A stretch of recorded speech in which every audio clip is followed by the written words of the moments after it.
Boa noite, meus irmãos, tudo bem? Espero que por aí esteja tudo tranquilo. Vamos começar agora mais uma série de estudos expositivos acerca do livro de Gênesis, onde começamos a ler a Bíblia de forma expositiva, tentando compreender a Bíblia na própria Bíblia. Os irmãos sabem que esses vídeos também são catalogados não apenas no YouTube, como também em outras duas plataformas, no Instagram e no... Perdão, deixa eu tomar um pouco de água. E no Spotify. Brevemente eu vou ver como é que eu faço para exportar para Deezer e para outras, para a Amazon também. Vamos começar com uma palavrinha de oração, né? E que a gente possa conseguir passar tudo aquilo que temos estudado, escrito e pensado. Certo? Oremos. Senhor nosso Deus, nosso Pai, obrigado, Pai, porque podemos estar aqui diante de Ti, obrigado porque podemos falar de Ti, do Teu nome, do Teu amor, Deus. Ajuda-nos, Pai, a compreendermos mais de Ti, mais da Tua palavra, Pai. Senhor, aqueles amigos e irmãos que se achegarem a nosso canal, ó Pai, que eles se sintam bem-vindos, sejam abençoados, ó Pai, e esteja com a vida de cada um deles.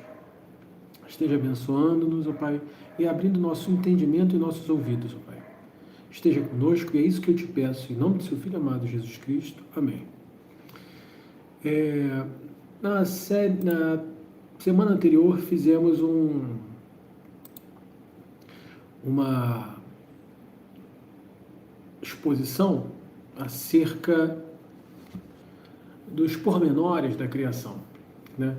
Hoje vamos falar sobre Gênesis 2, principalmente de 15 a 17, e também o versículo 7, quando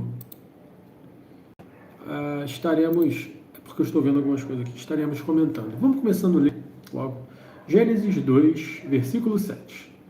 E o Senhor Deus formou o homem do pó da terra, e o soprou nas suas narinas o fôlego da vida, e o homem se tornou alma vivente. Agora aqui, e o Senhor Deus tomou o homem e o colocou no jardim do Éden para cultivá-lo e guardá-lo. E o Senhor Deus ordenou ao homem, dizendo: de toda a árvore do jardim tu poderás comer livremente, mas da árvore do conhecimento do bem e do mal, dela tu não comerás, pois no dia em que dela comerdes, tu certamente morrerás. Certo? E com isso, nós temos muitos pontos para comentar, né? Por fim, a gente vê a criação do homem, a qual surpreendentemente é feita fora do Jardim do Éden. O homem, ele é feito fora do Jardim do Éden e depois ele é levado. Ele é feito do pó da terra porque o pó da terra significa componentes comuns, os quais existem na criação. Não foi nada tirado do cosmos, nada tirado do universo, como pensam alguns. E ele também não era uma alminha que andava, né? Ele não é uma alminha que Cristo criou aquela alma e essa alma depois... Não. É um boneco, né? Clay doll, que eles chamam de boneco de barro, de argila. E aí Deus vai e sopra o hálito dele dentro das narinas do homem. O homem... E essa cena é muito bonita, porque você imagina que todos os tendões, ossos, células começaram a ser feitas de um boneco oco de barro, né? O boneco era apenas barro. O fôlego divino e traz ao homem condição de alma vivente, né? Uma condição que ele não tinha anteriormente. O que traz a vida ao homem, na verdade, é só esse hálito soprado nas suas narinas. Antes ele era uma marionete, um boneco. E muitas alusões a gente pode fazer só nesse versículo 2:7, né?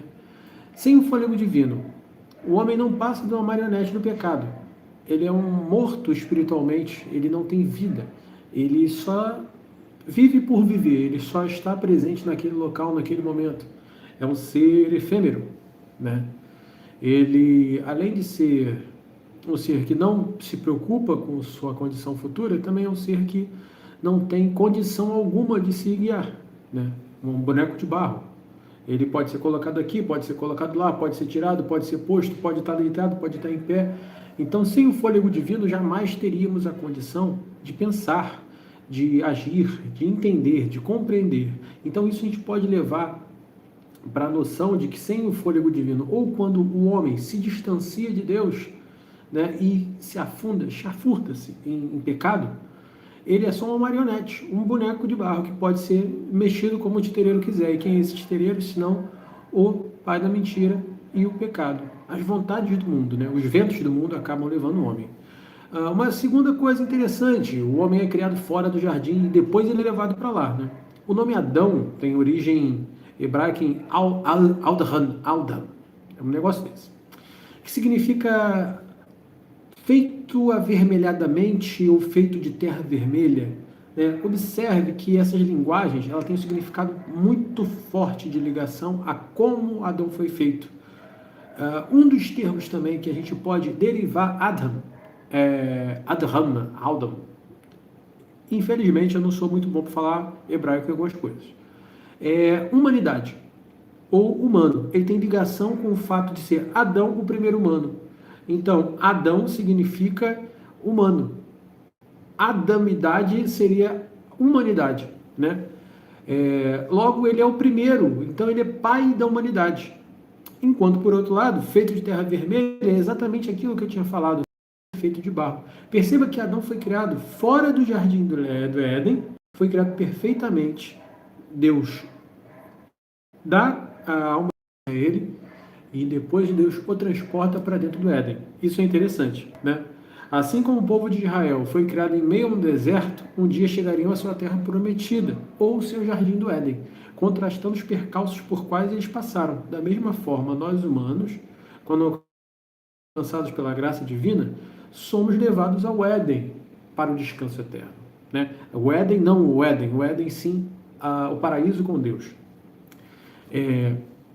Podemos falar mais uma coisa muitíssimo importante. Vamos ler aí de novo. Gênesis 2, 15 e 17. E o Senhor Deus tomou o homem e o colocou no jardim do Éden, para cultivá-lo e guardá-lo. E o Senhor Deus ordenou ao homem, dizendo: de toda a árvore do jardim tu poderás comer livremente, mas da árvore do conhecimento, do bem e do mal, dela tu não comerás. Pois no dia em que dela comerdes, tu certamente morrerás. Então a gente entende o seguinte, esse texto ele é muito rico, mas eu preciso passar umas ideias ainda para vocês. Adão como cabeça federal. O que é federalismo, né? Federalismo vem do latim e significa aliança ou pacto. Dessa forma, a gente vai buscar entender como se deram as alianças com nossos primeiros representantes ou cabeças, ou aqueles que se propuseram um pacto. A carta de Romanos, ela é rica em afirmarmos acerca do federalismo, seja ele na eleição de um indivíduo ao qual representa o grupo, sendo ele, né? Este ponto faz-se essencial para entendermos como se deram os pactos aos quais todos nós, querendo ou não, estamos inseridos. Vamos ler Romanos 5, 10 a 19. Paulo fala exatamente sobre isso. Romanos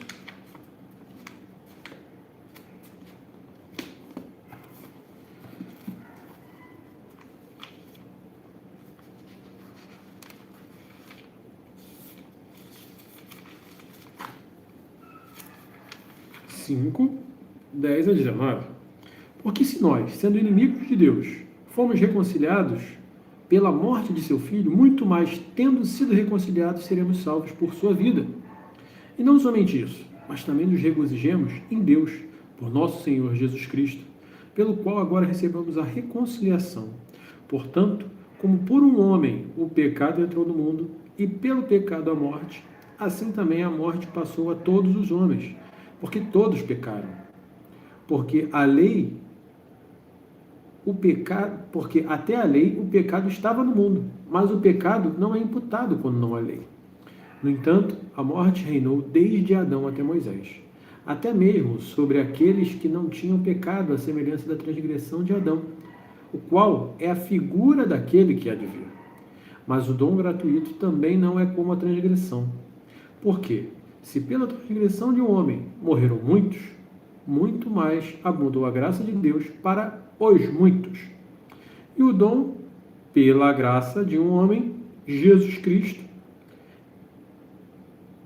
E não foi assim? O dom como transgressão? Por um só que pecou, porque o juízo que veio de uma só transgressão, para a condenação. Mas o dom gratuito veio de muitas transgressões para a justificação. Porque se pela transgressão de um homem a morte reinou por meio de um, muito mais os que recebem a abundância, a graça e o dom da justiça reinarão em vida por meio de Jesus Cristo. Portanto, assim como pelas transgressões de um veio o juízo sobre todos os homens para a condenação, assim também pela justiça veio o dom gratuito sobre todos os homens para os quais existe justificação de vida. Porque assim como pela desobediência de um homem muitos foram pecadores, assim pela obediência de um muitos serão feitos justos. Esse texto é riquíssimo. Eu grifei ele todo, né? Por que ele é riquíssimo? Porque ele trata exatamente do que vimos. O Adão representa a humanidade. Diferente de nós, ele é criado à imagem e semelhança de Deus. Então, Adão possuía o livre-arbítrio, ele podia escolher, isso ele é moralmente capaz entre fazer o certo e o errado. Ele possuía em si a distinção moral entre o correto e o incorreto. O poder de escolha foi dado por Deus. Deus, então, em sua benevolência, como a contraparte que só tem vantagens, propõe um pacto para Adão. Tá? Esse pacto a gente chama de pacto de obras. Isso é, Adão, através de uma atitude, ou seja, obra, ele firmaria um contrato com Deus, o Criador dos céus, da terra, dos animais, de tudo aquilo que ele nomeou. Né? Ou seja, a única árvore proibida ao homem era a do discernimento do bem e do mal. Isso porque, ao experimentá-la, o homem teria feito já sua escolha pelo mal. Isso é, desobedecer, desonrando o Criador que é puro, santo. Entende? Vamos tentar rever esse pequeno aspecto. Por que o nome que eu dei agora é Pacto de Obras? Porque a obra, né, do ser Adão, que era puro, era santo nesse período, ela é colocada em xeque. Um ser que é moralmente capaz de acertar e errar, para ele é proposto um pacto. E o pacto é o seguinte: pela sua obra você será salvo ou não. Pela sua obra, a obediência, você vai ganhar a árvore da vida. Mas, para isso, você não pode pegar da árvore do conhecimento do bem e do mal. A partir do momento que você pensa em pegar, ou que você se põe a pegar a árvore do conhecimento do bem e do mal, o problema não é comer o fruto, o problema é o desobedecer. O comer o fruto é uma consequência piorada, entende? Mas o fato só de ter pego o fruto e levado à boca já acabou. Pensar não era o defeito, não era o pecado. O pecado começa na desobediência, né? E quando a gente lê o texto de Paulo, a gente percebe o seguinte: por um lado a gente tem Adão, e Adão representa quem lá na frente? Jesus Cristo. Por outro lado, Jesus Cristo, o Messias prometido, é o cabeça federal que torna inválido o primeiro pacto, tomando sobre si todos os pecados cometidos, tendo ele mesmo não cometido pecado nenhum. Uma vez que ele toma sobre si todos os pecados, a gente até falou sobre isso: a Deus aprove moê-lo, fazê-lo enfermar. Né? O texto de Isaías, que a gente estava comentando na devocional, antes de ontem, se não me engano, do dia 2 de julho de 2023. Então, Cristo vai e salda todas as dívidas pelo homem, né? Por que a gente toma Cristo como cabeça federal? Porque Cristo, ele não pertence à linhagem de Adão, tá? Adão é o representante da humanidade, o primeiro homem. Ele é eleito como representante da humanidade. Não existiria outro que fosse capaz de ocupar esse cargo, nascido dos homens, tá? Isso porque, quando ele é criado, ele é moralmente perfeito. Ele pode escolher entre o bem e o mal. Ele possui o livre-arbítrio. Ele possui o livre-arbítrio. Não todo homem. Vê se entende também. Isso vai ser muito interessante comentarmos. Adão possui o livre-arbítrio e Deus coloca ele sob o pacto das obras. Assim, Adão, existe um pacto que eu posso fazer com você. Se você me obedecer e não comer da árvore do conhecimento do bem e do mal, você viverá. E tem a árvore da vida para a gente. Mas, caso contrário, o pecado já está na porta. E a morte chegará. Certo? Por outro lado, temos Cristo.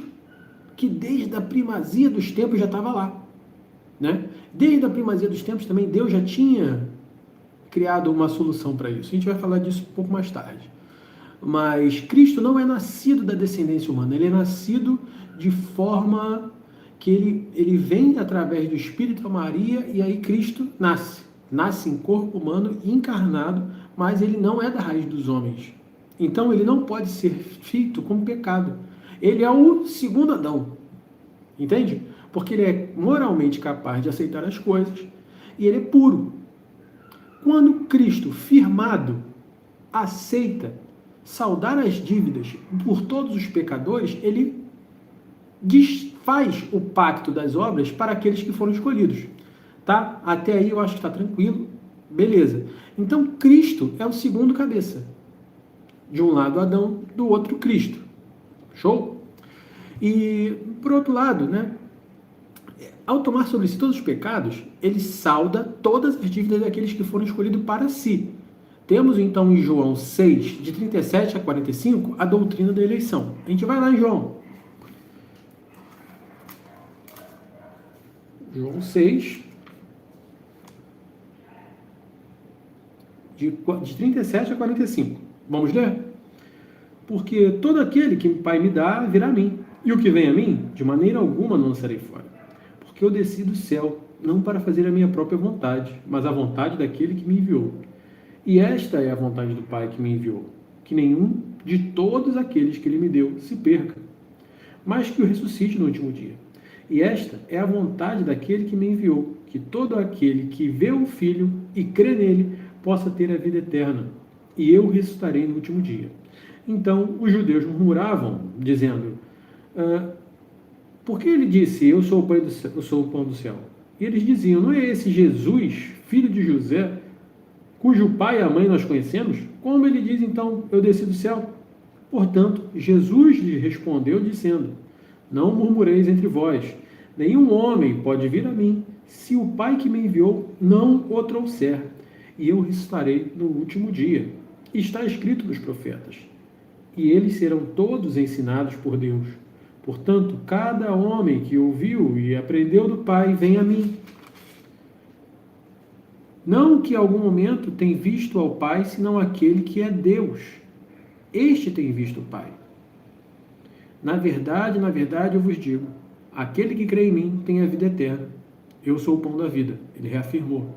Vossos pais comeram maná no deserto e morreram. Este é o pão que desce do céu, para que o homem que dele comer não morra. Eu até passei um pouquinho para poder a gente ter uma compreensão maior do que estava acontecendo, né? Era até o 45, fui até o 50. E a gente entende, né, que tem várias nuances muito lindas nesse texto. Em João 6, 35, Jesus diz, eu sou o pão da vida. Aquele que vem a mim nunca terá fome. Quem crê em mim nunca terá sede. Mas em 37 ele fala, todo aquele que o Pai me dá virá a mim. E o que vem a mim, de maneira alguma lançarei fora. Ou seja, todo aquele que o Pai dá a Cristo virá a ele. O Pai precisa ter dado essa pessoa a Cristo. Então, se é todo aquele que o Pai me dá, quer dizer que existem todos aqueles que o Pai não deu. Entende? Todo aquele que o Pai dá. Logo, alguns de todo mundo foram dados a Cristo, para serem remidos do pacto das obras e participarem desse pacto da redenção, através dessa nova aliança em Cristo. Né? Eles são eleitos em forma incondicional. Nós não escolhemos sermos eleitos. Mas preste muita atenção nisso, porque é importante.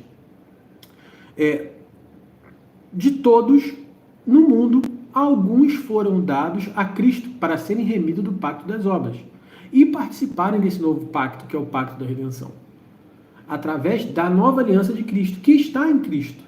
Né? Podemos, então, ter certeza da salvação, porque aqueles que já foram alcançados, eles não serão lançados fora, eles serão salvos. A morte de Cristo é suficiente para expiar todos os seus pecados. A expiação, então, ela é limitada àqueles que o Pai deu a Cristo. Vamos tentar elaborar isso ainda mais mastigado. Olha, Quando Jesus fala, todo aquele que o Pai me dá virá a mim, e o que vem a mim, de maneira alguma lançarei fora, é uma rede doutrinária muito grande, porque percebe, todo aquele que o Pai me dá virá a mim. É possível que a gente venha a Cristo sem o Pai ter nos dado a Cristo? Não, porque Jesus é muito correto no que ele fala. Todo aquele que o Pai me dá virá a mim. Então nós não temos a capacidade de achegarmos a Ele se o Pai não nos der a Ele, né? E o que vem a mim, de maneira alguma eu lançarei fora. Então a gente não vai ser lançado fora. Não existe a hipótese de sermos lançados fora, uma vez que a gente foi eleito de forma incondicional por Deus para ser dado a Cristo, né? E aí nesse ponto a gente tem que falar um pouquinho do pacto da redenção. O que é o pacto da redenção? O pacto da redenção é um acordo firmado entre as três pessoas da Trindade, o Pai, o Filho e o Espírito Santo, em que no decorrer da história, o pacto da graça seria demonstrado. E, no tempo oportuno, Cristo viria à Terra para cumpri-lo, né? Quando Cristo cumpre o pacto da graça, existe a nova aliança. Por que o nome é pacto da graça? Porque é graça imerecida. É uma graça que você não pode resistir, porque ela é imerecida por você. Você não tem condição de conseguir a salvação de outra forma a não ser por conta de Deus, por intermédio de Cristo Jesus. Então, esse pacto da redenção, ele age como Deus, no início dos tempos, né, em sua imensa misericórdia, entra em consenso com as outras duas pessoas da Trindade e eles resolvem que Cristo expurgará o pecado do homem, sendo o expiatório, né? Ele será a oferta expiatória do pecado. Ele fala expiação pelos pecados. Isso é, a morte de Cristo vai ser expiada pelos pecados do homem. Por quê? Porque qualquer pecado carrega sobre si a morte. Aquele que pecar, pois, morrerá. A gente não tem como escapar da morte física, mas na morte espiritual a gente escapa através de Cristo. Quando o homem ele erra e peca, né, o pacto das obras que Deus havia firmado com Adão, ele é quebrado. E quando esse pacto das obras que Deus firmou com Adão lá no Jardim do Éden, ele é quebrado, automaticamente a morte entra e o pecado entra. Porque nada mais é, o pecado não é nada mais do que a somatória, né, e ocasionando a morte. A somatória de erros ocasiona a morte. O salário do pecado é a morte, por isso que a gente está falando isso, né? Porque todos os pecados da sua vida somados ocasionam a sua morte. O pecado adoece, o pecado enferma, o pecado mata, né? Às vezes rápido, às vezes de forma lenta, mas ele mata. E no início dos tempos, Deus firma essa aliança e ele retrata essa aliança Eva. A gente vai falar um pouco mais disso à frente. Mas quando Deus demonstra a sua boa vontade para com o homem, o pacto das obras, então, ele começa a ser só uma forma de você demonstrar boa intenção. E aí vem as leis, vem Moisés, vem... Em Cristo, temos então a conclusão do pacto da redenção. O pacto da graça, ele é a morte de Cristo na cruz. São 3 pactos, então. Temos o pacto da redenção, no início dos tempos, que foi um acordo firmado entre a Trindade para a salvação do homem no tempo oportuno. O pacto das obras, que é realizado entre Adão e Deus, que Adão poderia não comer o fruto e assim comer do fruto da árvore da vida. E o pacto da graça, que ele é realizado em Cristo. Então temos 3 figuras principais, né? A Trindade, que resolve a redenção do homem e a manutenção, e cada parte da Trindade tem uma vocação específica, né? Deus, o Pai, é o juiz, o Santo Espírito é o Consolador e Cristo é o advogado. Por conta desse pacto da redenção, Deus, o Pai, envia o Espírito após Cristo, para que o Espírito continue o ministério de Cristo. É uma conversa densa, é uma conversa gostosa de ter. mas espero que a gente esteja conseguindo comentar o que tudo isso envolve, certo? Esse pacto da redenção, ele é realizado dessa forma. Por isso que quando Cristo se batiza com João Batista, a gente tem a presença dos três, né? Que Jesus se batiza, desce uma pomba dos céus, simbolizando o Espírito Santo, e ouve-se a voz: esse é meu filho amado, em quem eu me comprazo. Porque o plano já estava em curso. Faltava-se muito pouco para completar a plenitude dos tempos. Ou seja, faltava-se muito pouco para que a nova aliança fosse feita. A primeira aliança é feita com Moisés, né? Porque antes de Moisés, ele fala, existia pecado, e o pecado levava à morte, mas ninguém sabia que o pecado era pecado. Então, assim, você só através do conhecimento de Cristo que você poderia não perecer, né? Mas conhecimento das promessas, que eu digo, conhecimento de Cristo, eles não tinham conhecimento de Jesus nessa época, eles tinham conhecimento das promessas de Yahvé, tá? Então, dessa forma, esses três pactos agem no ser humano. E aí, quando a gente vê um texto tão rico quanto João 6, a gente tira várias ideias. Ó, 39, esta é a vontade do Pai que me enviou, que nenhum de todos aqueles que ele me deu se perca, mas que o ressuscite no último dia. Outra forma da gente ler isso daqui, outra óptica da gente ler isso daqui é o seguinte: esta é a vontade do Pai que me enviou, que nenhum de todos aqueles que me deu se perca. Deus, ele não é um Deus incapaz. Então, se a vontade dele é sempre feita, porque a vontade dele é soberana, então nenhum daqueles que foram dados a Cristo, ele vai se perder. Porque a vontade do Pai é que nenhum deles se perca. Então é impossível que você, foi escolhido por Cristo, se perca, né? E aí ele continua: nenhum homem, no 44, pode vir a mim se o Pai que me enviou não o trouxer. Não temos condição, por nós mesmos, de nos achegarmos a Deus, né? Romanos 3, 10 e 11 também fala sobre isso, se não me engano, eu anotei. Romanos 3, 10 e 11. Como está escrito: não há justo nenhum sequer, não há nenhum. Não há ninguém que entenda, não há ninguém que busque a Deus. Todos desviaram-se de seus caminhos e juntamente se tornaram inúteis. Não há quem faça o bem, não há nenhum sequer. Então, tendo em vista que não há quem entenda, não há quem busque a Deus, e que todos se desviaram do caminho, nenhum homem pode vir a mim se o Pai que me enviou não o trouxer. Então nós somos tão incapazes, tão cegos, que nós não conseguimos se aproximar de Deus por vontade própria, mérito próprio ou força própria. Apenas em Deus podemos buscar a Cristo. Se o Espírito não nos constrangir, não podemos escutar a Cristo. É o pecado da ignorância, né? Ignorância não, é como se fosse você estivesse tapado. Seus ouvidos são tapados. A Bíblia fala isso. Você se torna cego. Você não consegue. É como se você não entendesse. Entende? Você não consegue compreender.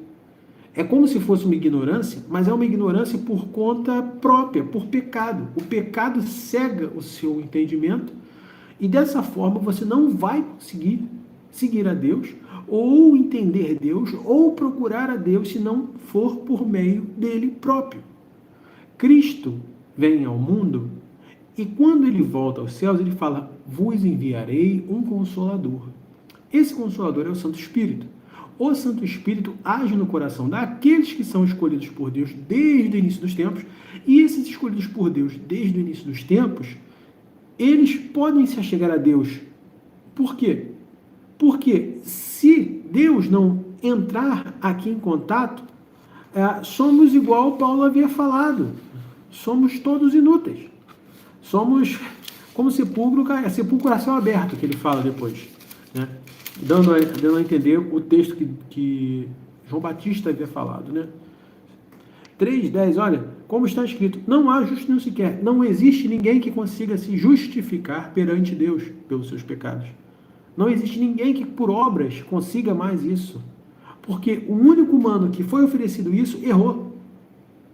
Então, a partir desse momento, a partir do erro, o homem passa a tendencionar pelo errado. A gente vai falar sobre isso na queda. Mas a gente vai falar sobre isso de uma forma mais profunda ainda. Eu gostaria de deixar claro o pacto das obras, o pacto da redenção e o pacto da graça. Esses 3 pactos, né? Nenhum de todos aqueles que foram dados tem o poder de resistir à graça de Deus. Então isso é uma forma de demonstrar que essa graça de Deus ela é irresistível, né? É uma graça irresistível. Ninguém tem condições de procurar a Deus, como a gente leu nos versículos anteriores, 44 e em Romanos 3, 10 e 11. Logo, o homem necessita de Deus para que surja em seu coração a vontade de buscar a Deus. O ser humano é totalmente depravado. Ele é totalmente errôneo. Ele, depois do pecado, acabou. O ser humano não tem outro fim a não ser a morte. Ele vai tendencionar sempre para o errado. Por conta disso, sem intervenção divina, ninguém seria salvo.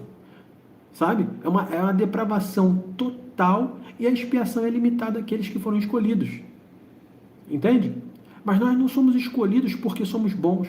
Nós somos escolhidos porque somos eleitos de forma incondicional. Porque Deus viu, de alguma forma, aqueles que creram. Entende? É algo assim, misterioso e bonito de você comentar. Beleza, então a gente surge mais uma pergunta, né? Quando a gente entende que temos a oportunidade de nos achegarmos a Deus através do Santo Espírito, na verdade, 2 perguntas ainda. Então vem a principal questão.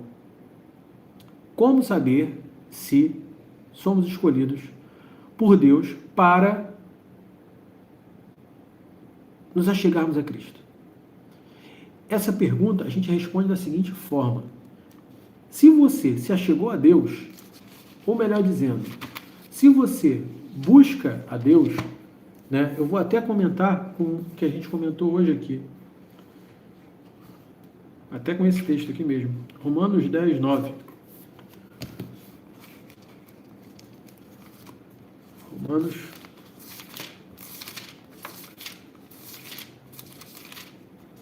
10, 9. Se confessares com tua boca ao Senhor Jesus e creres em teu coração que Deus o ressuscitou dentre os mortos, então tu serás salvo. A ideia principal é a seguinte: nós, como seres humanos, não podemos reconhecer isso se não for por Deus. A gente não consegue confessar que Jesus é o Senhor. Jesus é o Senhor da sua vida, quer dizer que você está abrindo mão das suas escolhas para aceitar as escolhas divinas, né? E você crê em Deus com o seu coração que Jesus foi ressuscitado entre os mortos, é porque Deus já o escolheu desde o início dos tempos. Porque crer com o coração em Cristo é algo que é impensável para o ser humano comum. Como Romanos 3,10 fala, não tem um justo sequer, nenhum. Não há quem entenda e não há quem busque a Deus. Se não existe quem entenda ou busca a Deus, como é que a gente pode, em nosso coração humano, né, cheio de pecaminosidade, chegarmos à sensação de que a gente pode confessar com nossa boca? Confessar é um ato que você gostaria de mudar de vida. Confessar, eu me confesso, porque eu me reconheço como abaixo. Eu sei que eu não tenho característica alguma e eu não tenho força alguma que eu possa empreender para ser salvo. Apenas pelo senhorio de Cristo em minha vida, eu posso me colocar nas tuas mãos, Deus. Em meu coração, eu consigo compreender que essa dependência que eu tenho, ela deriva de ti. E ela deriva porque Deus, como ressuscitou o seu Filho, também nos ressuscitará nos últimos dias. Então, dessa forma, a gente consegue entender que todo aquele que é buscado de Deus, ou seja, todo aquele que foi dado a Cristo por Deus, ele não pode mais ser lançado fora, porque ele já foi a Cristo. Entende? A vida, ela é feita dessa forma.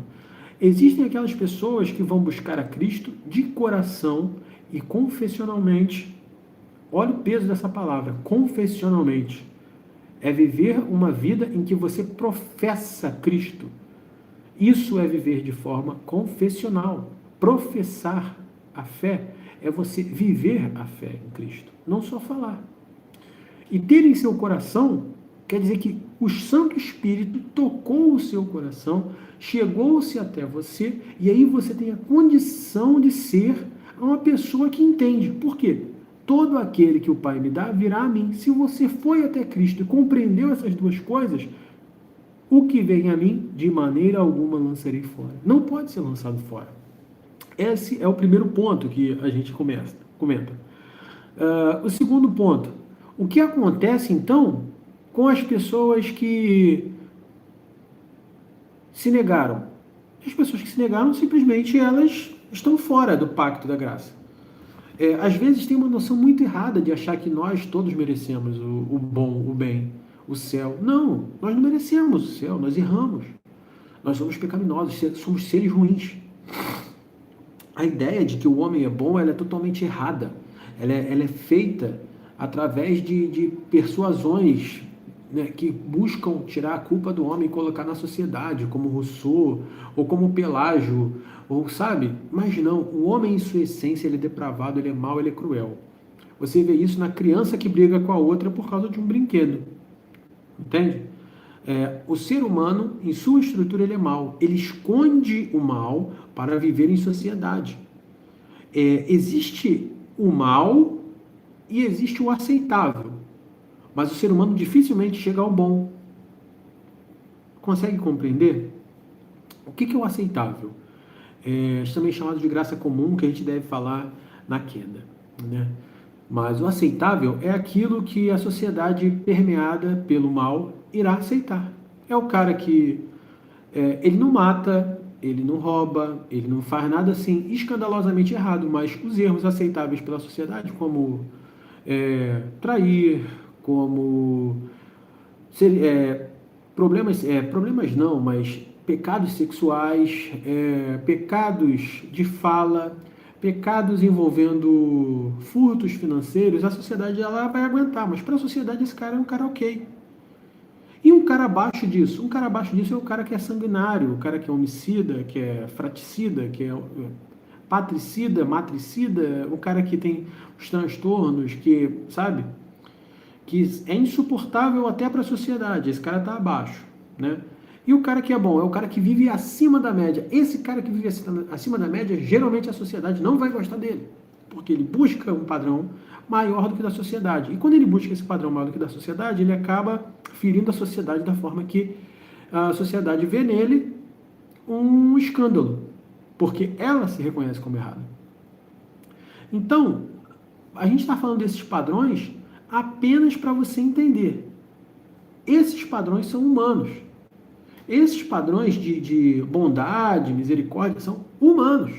O padrão divino é outro, que é muito mais alto. No padrão divino, um erro equivale a uma mancha. Uma mancha num pano totalmente claro, numa folha totalmente branca, e a folha se torna imprestável. Então, se você tem uma vida inteira, ok, mas erra uma vez, é a mesma coisa que errar sempre. Você não tem mérito. Você não tem mérito. Porque a lei te culpa. Você não é salvo por causa do seu mérito. Veja bem, com isso não falamos que as pessoas não possam ter uma vida honesta, ter uma vida íntegra, se não são cristãos. Não.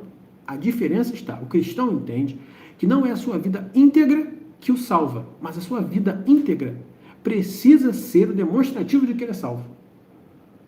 Isso é importante. Por isso que as pessoas que são boas, se não creem, se não são escolhidas, se o Pai não os envia, Cristo não o ressuscitará no último dia. Por quê? Porque não há justo nenhum sequer, não há quem busque a Deus. Simples. Todo ser humano está nessa condição. Alguns são alcançados pelo Santo Espírito e alguns fizeram parte do pacto da redenção. Entende? Por isso existiu o pacto da redenção, para salvar esses alguns. Nós não somos universalistas. Nós acreditamos numa expiação limitada. E ela é limitada por conta disso. Deus, no início dos tempos, escolheu aqueles os quais iria salvar. Né? A terceira pergunta: o que então acontece com aqueles que antes de Cristo pereceram? Bem, isso é uma pergunta muito boa, né? Para entendermos que o pecado que Adão cometeu trouxe consigo a morte, a gente já entendeu. Mas a ideia de que existiam pessoas que não entendiam o motivo disso, né? Ou não sabiam dessa história, é bem chamariz para um sofisma, talvez, né? Que Deus salvaria qualquer pessoa indiscriminadamente se a pessoa não o conhecesse, porque a pessoa viveria num tempo de inocência. E não é bem assim. Não é bem assim. A gente entende que com o pecado de Adão veio a morte, pois deu a chance ao pecado, e para que o pecado fosse expiado, haveria necessidade da expiação por sangue. Isso é, por vida, vida por vida, olho por olho, dente por dente. Por isso que ele é baseado assim. Vamos abrir em Hebreus 9, e a gente vai comentar sobre isso. Consegui abrir direto. Hebreus 9, versículo 22.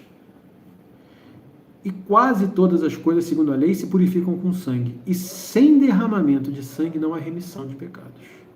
É necessário, portanto, que as figuras das coisas que estão no céu fossem purificadas com tais sacrifícios, mas as coisas celestiais em si seriam purificadas com sacrifícios superiores a isso.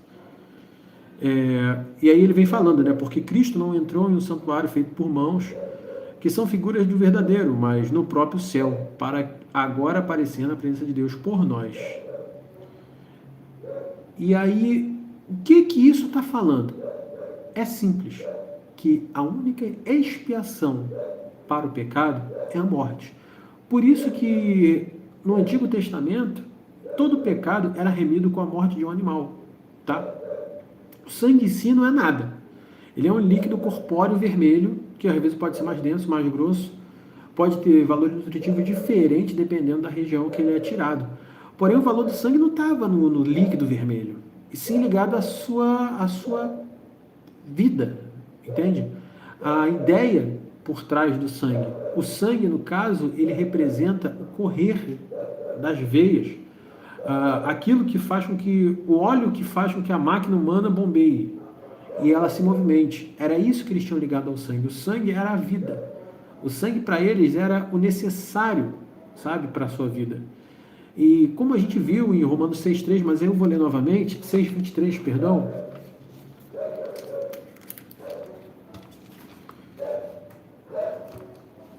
A gente pode... Porque o salário do pecado é a morte, mas o dom gratuito de Deus é a vida eterna por meio do nosso Senhor Cristo Jesus. Por que eu gaguejei? Porque eu tô com sede.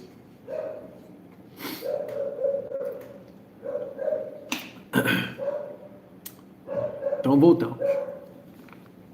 Apenas a vida pode pagar pelo pecado, porque o salário do pecado é a morte. Então, para a expiação do pecado é exigido sangue. Para a expiação do pecado, então, é exigida a morte, porque o salário do mesmo é a morte. Apenas a vida pode saldar o pecado e não apagar, sabe? É saldar. Logo de Adão a Moisés não houve nenhuma lei dita, apenas a tradição. Ou seja, não se sabia nem ao menos como é que você ia agradar a Deus, só pela tradição. Você sabia que você deveria viver de forma correta se você não causasse danos ao próximo, mas você não tinha uma lei ainda para você viver em sociedade. E sendo um homem mau, a morte tinha domínio sobre o mesmo, né? Após a lei, aqueles que permaneciam firmes na promessa, como a gente vai ver, tornavam-se participantes do pacto da graça, o qual é desenvolvido durante todo o percurso até a nova aliança, todo o percurso da história, até o dia em que Cristo morre e ressuscita, depois de 3 dias, vivia-se até o pacto da graça. A partir desse momento existe uma nova aliança e todos aqueles, nesse dia da ressurreição, o pacto da graça ele é validado. Só nesse dia. Antes você vivia sobre a sombra dele, né? E essa nova aliança é concluída com a expiação de Cristo. Cristo é o Cordeiro Pascal, isso é, o Cordeiro de Deus que morre pelo pecado do mundo, a vida que é trocada pela humanidade. Né? Um ser sem pecado, muito acima de qualquer sacrifício humano, isso que Hebreus trata, é colocado para saldar a morte, né, de todos aqueles que mereciam morrer. E ele é dado por si. É como se, a gente falou também sobre isso na devocional antepassada, como se num tribunal você fechasse os olhos e você acordasse num tribunal. A sua alma está presa nesse tribunal e lá na frente tem a justiça. A justiça está parada com a sua balança. E essa figura de linguagem é apenas uma figura, tá? E a justiça está parada lá na frente. E a justiça vira para você e fala assim: homem, me dê o seu saldo. E aí você vai lá e coloca a sua vida. E a sua vida, ela só é pecaminosa. Então, a balança vai determinar. Ela não vai tender para a vida, e sim para a morte. Quando ela tendenciona para a morte, a justiça fala assim: então, a expiação por é sua morte. Você será exterminado. E aí o homem virava e falava: poxa, tenha misericórdia. E a justiça fala: não, eu não posso ser misericordiosa. Porque misericórdia seria em outro tribunal. Porque a misericórdia, ela pagaria e esqueceria. Eu sou a justiça. Então, nessa hora, Jesus entraria na sala e falaria assim: não, eu sou o advogado dele, eu pagarei por ele. Então a justiça fala: ué, mas você não tem pecados. Aí ele fala: eu levarei por mim os pecados desse homem para que ele viva. E a morte, então, é saudada em Cristo. Mas Cristo ressuscita da morte. Então a justiça não tem mais poder, porque a lei não tem mais poder sobre você. É uma alegoria, né? Eu não gosto muito de alegorias, né? Mas para você tentar entender como o ser humano ele é colocado no pacto da graça. Né? O pacto da graça ele vem sendo contado, por isso que o Velho Testamento é importante, ele vem sendo contado durante o Velho Testamento inteiro, para no domingo ser glorificado, que é o dia da ressurreição de Cristo. Então, todos aqueles que permaneciam firmes na promessa, eles se tornavam participantes da graça, né? Mas eles se tornavam participantes do pacto da graça de forma que eles acreditavam naquilo. Paulo testifica sobre eles em Romanos 2, 14 e 15. E esse é o texto-chave para entendermos. Romanos 2, 14 e 15. Porque quando os gentios não têm lei, eles fazem naturalmente as coisas contidas na lei.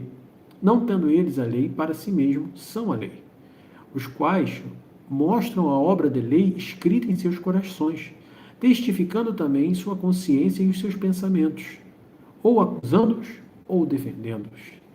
Então, todos aqueles que antes do pacto da graça confiavam na promessa de Cristo, né, e viviam segundo a lei, que é a lei santa, que estava escrito nos corações deles antes da lei de Moisés, eles, permanecendo firmes na promessa, podem ser salvos através da expiação de Cristo. Né? Naturalmente, mesmo mal entendendo que não era certo roubar, que não era certo matar, praticar coisas diferentes da lei, o confronto da sua consciência frente aos seus pensamentos testificava que a obra da lei já havia sido escrita no seu coração. Qual é a obra da lei? Se não são os 10 mandamentos, né?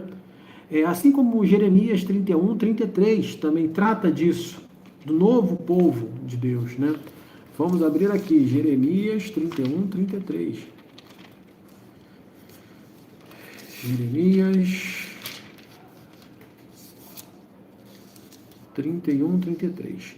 Porém, este será o pacto que eu farei com a casa de Israel, depois daqueles dias, diz o Senhor.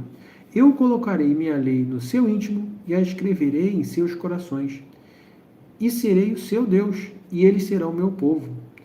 A continuação. E eles não ensinarão mais a cada homem e a seu próximo, e a cada homem a seu irmão, dizendo: conhece ao Senhor, porque todos conhecerão a mim, desde o menor até o maior deles. Diz o Senhor, pois eu perdoarei a sua iniquidade e não me lembrarei mais dos seus pecados. Então, a testificação, na verdade, ela serve como passaporte para você pertencer a esse Israel de Deus. Essa é a lei escrita no seu coração, a testificação de que a lei já está permanecida no seu coração. Logo, aqueles que possuem a lei descrita no coração e também criam na promessa, foram salvos, né? O pacto da graça, ele serve de forma que anteriormente foi validada, né? Tem um nome para isso. Eu esqueci o nome que se dá, mas é interessante, né, você entender que, deixa eu ver se eu escrevi esse nome aqui. Eu não escrevi esse nome. Retroativamente. O pacto da graça age retroativamente para aqueles que criam, né? Uma vez que o pacto da graça substitui o pacto das obras, ele é retroativo com relação àqueles que não viram a Cristo, aqueles os quais o Pai já havia escolhido, né? E existe um texto muito importante de Paulo que fala o seguinte: a gente não tem que pensar na época que a gente era trevas, porque em outro tempo a gente era trevas, mas hoje em dia a gente é luz. Então, todo aquele que possuía a lei de Deus em seu coração e foi escolhido, esse foi salvo de forma retroativa.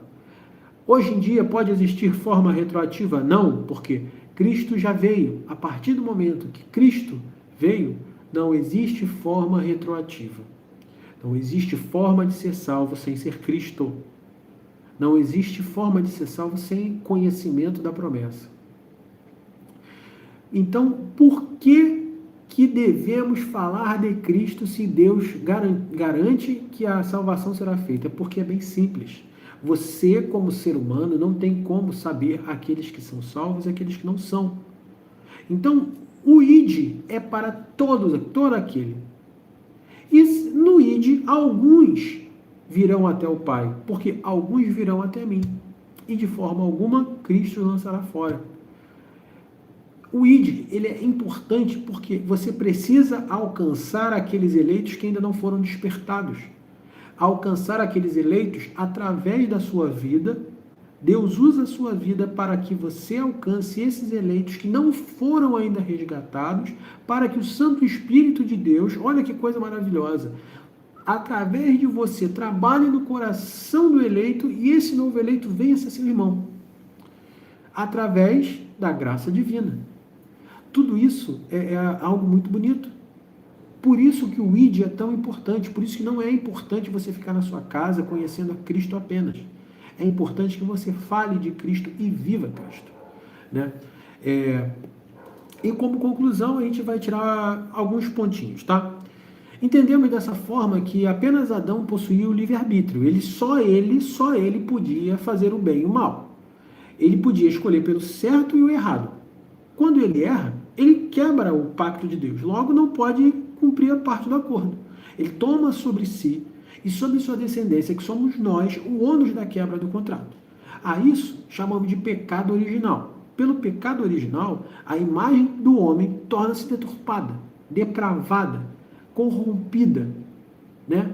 E existe do que deveria ser. Então, por isso que o conceito de depravação do homem é a depravação total.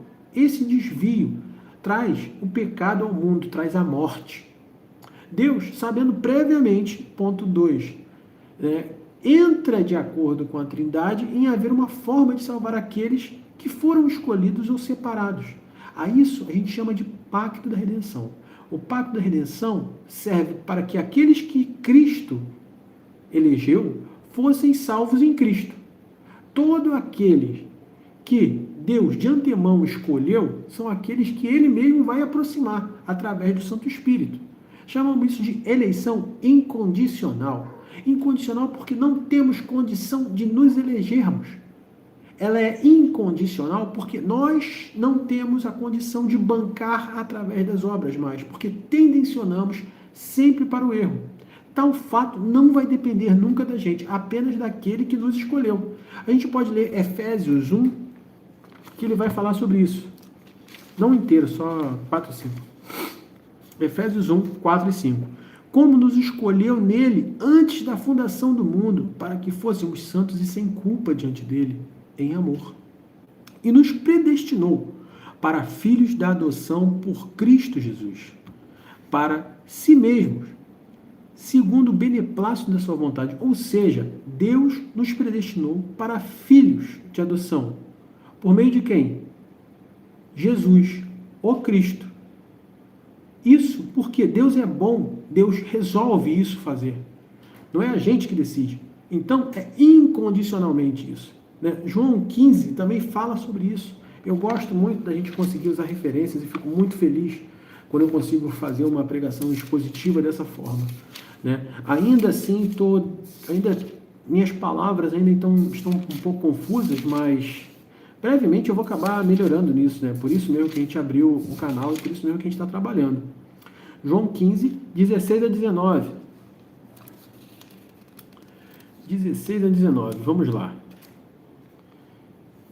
Não fostes vós que me escolheste, mas eu escolhi a vós e vos designeis, para que vades e deis fruto, e para que vosso fruto permaneça, para que tudo quando perdis ao Pai em meu nome, ele vos dê. Esta coisa vos mando para que vos ameis uns aos outros. Se o mundo vos odeia, sabei que me odiou antes de odiar a vós. Se fosseis do mundo, o mundo vos amaria. Por quê? Vocês eram do mundo. Mas porque não sois do mundo, antes eu vos escolhi do mundo. Por isso é que o mundo vos odeia. Ou seja, Cristo, o Pai e o Santo Espírito nos escolheu do mundo. Entende? E por isso que o mundo vai te odiar. Então, a gente tem essa noção que fomos escolhidos, mas nós não somos escolhidos por mérito nosso. Por quê? Não fostes vós que me escolherdes, mas eu escolhi a vós e vos designei. Ou seja, Cristo nos escolheu. Nós não temos a condição de sermos escolhidos. Entende? Próximo ponto. Isso nos leva à ideia de que a eleição não é feita para a gente mesmo, não. E nem mesmo a gente pode alcançar a eleição. Apenas pela graça de Cristo. A gente diz que essa graça ofertada por Cristo, ela é limitada.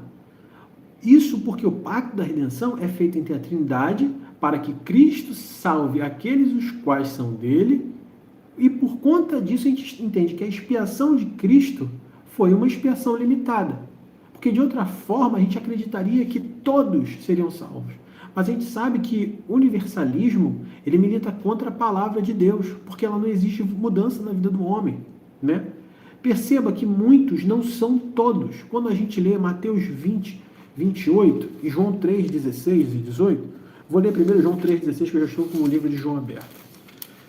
João 3, 16 a 18.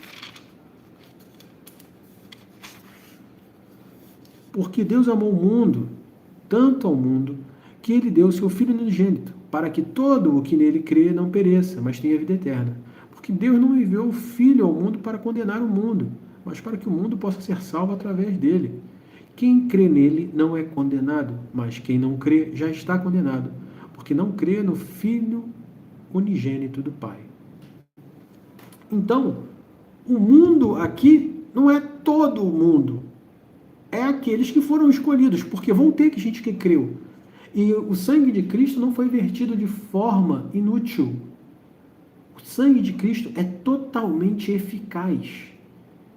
O mundo não é o mundo todo, a gente não é universalista. O mundo são aqueles que foram alcançados por Cristo porque foram eleitos. Entende? Porque sem a condição de ter sido eleito, sem o Pai nos apresentar e ter nos escolhido, não teríamos a sensibilidade de entender a Cristo, de procurar a Cristo. Paulo falou, não há nenhum justo, não há nenhum sequer, não há quem busque a Deus, não há quem procure. Todos erramos e destruídos estamos. Isso nos leva ao próximo ponto, que apenas através da salvação em Cristo a gente pode alcançar novamente a vida. A gente pode falar isso novamente. João 14,6 e João 6,63. Vamos em 6,63, que está pertinho. João 6,63. O Espírito é o que vivifica a carne. Para nada aproveita as palavras que eu vos falo. Elas são Espírito e elas são vida. Ou seja, o Espírito é que vivifica a carne. As palavras que eu vos falo, elas são Espírito e elas são vida. Novamente, o Espírito é que vivifica a carne. As palavras que eu vos falo, elas são Espírito e elas são vida. Apenas através do Espírito é que se vivifica a carne, através apenas da verdade em Cristo Jesus. E o outro era 14,6 também, vamos ler. Estamos em vídeo, qualquer coisa você pode pausar e voltar. 14,6. Disse Jesus, eu sou o caminho, verdade e vida. Nenhum homem pode vir ao Pai senão por mim. Apenas através de Cristo pode-se chegar ao Pai. Isso é, pela gente não temos condição de alcançar a graça divina. A graça é dada por Deus. Ele escolheu a quem daria. Por conta disso, faz necessário honrar Cristo vivendo mediante aquilo que Ele exige. Romanos 3, 24 e 27. Vamos lá, Romanos 3, 24 a 27. Sendo justificado livremente pela graça, através da redenção que há em Cristo Jesus, a quem Deus estabeleceu para ser uma propiciação através da fé no seu sangue, para declarar a sua justiça pela remissão dos pecados que são passados, na paciência de Deus. Para declarar, eu digo, a sua justiça nesse tempo, para que ele seja justo e justificador daquele que crê em Cristo Jesus. Onde está então a vanglória? É excluída por qual lei? Das obras? Não, mas pela fé. Portanto, concluímos que o homem é justificado pela fé, sem as obras da lei. Porque o pacto das obras se fez nulo quando Cristo admite o pacto da graça e a nova aliança. Então, por isso, devemos viver conforme a vontade de Deus e viver íntegro na vontade que Cristo nos apresenta, da sã doutrina. Isso chamamos de perseverança. Perseverança. Então, a perseverança de viver em santificação é a perseverança da santificação, que é a prova de um cristão. Então, a gente tem, realmente, no acrônimo TULIP, a total depravação, a graça incondicional, né? A expiação limitada, a graça irresistível e a perseverança dos santos. Ou seja, os 5 motivos pelos quais somos salvos. Temos então dessa forma o caminho da salvação, o pacto da redenção criado desde os tempos anteriores, o pacto das obras é feito, Adão descumpre a promessa e em Cristo podemos ter o pacto da graça e a nova aliança, substituindo dessa forma o pacto das obras. Né? Quando o pacto das obras é quebrado e Adão descumpre a promessa, Cristo é revelado a Eva e desse ponto em diante o pacto da graça é anunciado com relação à história. A história vem trazendo que o pacto da graça será feito no tempo da plenitude de Deus, que é o dia e a hora em que Cristo ascendeu ao madeiro e 3 dias depois ressuscitou ao domingo. Por isso glorificamos a Deus no domingo, porque domingo é o dia em que Cristo se reuniu com o povo durante 2 vezes após a ascensão. Após a crucificação, no tempo que ele estava aqui com o corpo glorificado. Cristo se entrega por nós e assim ele concluiu o pacto da graça, trazendo a nova aliança para todo aquele que foi escolhido, que desde antes da fundação do mundo, Deus já havia o separado de antemão. Esta nova aliança vem com a sã doutrina, que a gente está tentando estudar, para que trilhemos na perseverança dos santos, ou perseverança rumo à santificação, como você quiser chamar. Dessa forma, só existe uma chance de a gente ser salvo, quando somos encontrados em Cristo. E com isso, mudamos a forma de ser e pensar. Pois todo aquele que está em Cristo necessariamente precisa ser uma nova criatura. Então, que a gente realmente esteja firmado em Cristo, entenda tudo o que comentamos e estejamos firmados em Cristo para sermos achados no dia fiel. O mais importante para você que entende que Cristo é a solução, é você ser achado fiel. Porque o grande dia virá.